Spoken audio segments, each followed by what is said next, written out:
Already thinking of that December holiday, whether it's local or international. You still got your job to do before you get there, but I suppose you can start looking as to where you want to go. But there's nothing better than that feeling of getting on the road. You start the holiday nice and early, the roads are good, but then you get to your destination, you start unpacking the car, and you realize actually that the destination that you booked for, the accommodation you've booked for, actually doesn't exist. It's true, it's happened. And we're going to talk about that in just a second as well. Also, I'm seeing that TransUnion has found there's been a massive jump in traveller fraud. How sad that we have to talk about that, but luckily we have Otto de Vries from the Association of SA Travellers Agents, or ASATA, if you will, the acronym, joining us this morning. And Otto, morning to you. And ordinarily we'd be talking about a little breakaway over the weekend, the tourism sector bouncing back, the big five, you know, BRICS and tourism, all those good things. That will be another day. Today, we need to talk about a 156% increase in travel fraud. This must be keeping you up at night. Yes, morning, Gareth. It does indeed. But I guess at the end of the day, we've got to acknowledge that we are coming out of a period of time where there was zero to very little travel and an explosion in terms of demand. And not as much capacity. And I guess that was always going to be an environment that would invite people less than above board, scrupulous people that would use this as an opportunity to try and leverage the travel industry. And it is one of those industries, because it is not regulated, that has the potential for anybody to wander into the sector and start promoting, offering, and selling travel without any sort of legislative framework within which they are required to operate.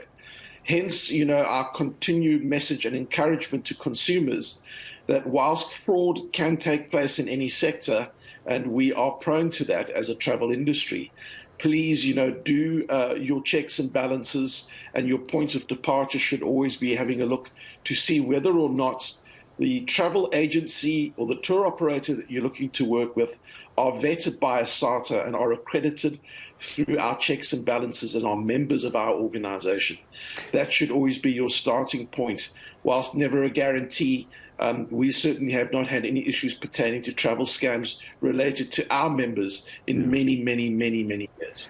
So when you say more than just promises is what travellers need, they need assurances. How do I go about looking for that? How do I know that a travel agency, that a tourism company is actually accredited? Yes, they could put, we all know how online fraud works. If I don't know the lodge that I'm going to and I see they've put ASATA at the bottom, your logo, they've got it somewhere on your website, what do I do as a consumer? You in the industry, you'd know what to look for, Otto. What do I, as the common moron, booking a weekend away, what do I look for? Well, look, I think there's a couple of things that people can keep their minds on, and this is whether you're booking with a travel agent or not. But I think something that you need to keep in the back of your mind. The first is, if it's too good to be true deals, they probably are. It's the oldest trick in the book, and yet it still seems to be alarmingly effective. And when you're shopping around and you're speaking to different potential travel partners when you're making your bookings, if there seems to be an incredibly cheap or jaw-dropping price and it is completely different to what anyone else is offering in the marketplace, please start wondering whether or not this offer is too good to be true, because it probably is. I think we need to also be cognizant of demands around payments.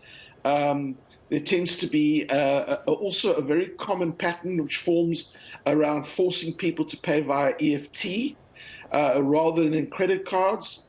If a business is not offering the use of a credit card and they're insisting that you pay via EFT, you are placing yourself and your money at a very big risk.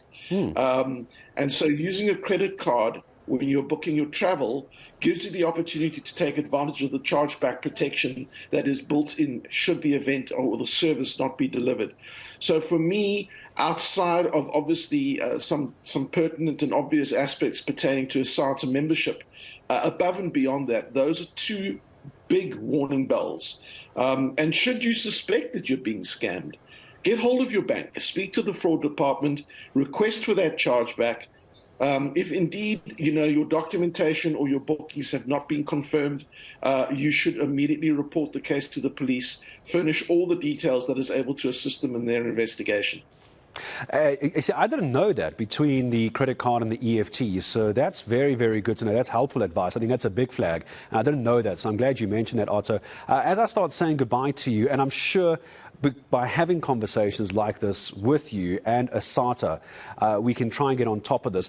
Maybe there's an organization now who is trying to run a legitimate tourism business, a tourism lodge, or whatever it might be, and they want to become part of Asata, so they don't have these issues, so they can be verified. How does someone go about that? How do you vet someone to become part of Asata, or how do they contact you to say, look, I saw you chatting to Gareth, I am not part of Asata, but I run a legitimate business, help me? Sure. So the sector is fragmented, and our role is primarily there to be an association that represents travel agents and tour operators in the South African market.